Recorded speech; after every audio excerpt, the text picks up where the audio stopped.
I like this Wow, one your here. website looks a bit different from Yeah, the. but the thing is, I'm doing the booster 6, and the thing is, they're still trying to like um fix it. I can't actually put like three lines here. I have to everything that I'm on my homepage, I have to do this really. So I can't.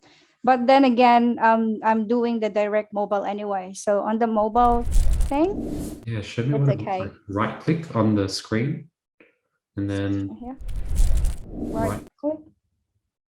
maybe right click in the middle of the screen. This one here. Yeah. Right click, I think you might have to do use on Mac double tap or something, two fingers. Yeah. I can't actually. Uh, I'll go to Shopify though. So that let's see on the mobile and how it goes. Oh, because I think you might, based on your theme, based on your page, I think a different Shopify theme might fit better for your brand.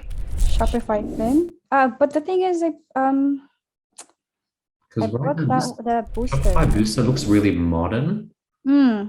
So you have that sort of architectural, sort of old school sort of vibe. But Yeah, yeah, this is what it Shopify looks looks better like. actually. So That this looks better. here. It's way better.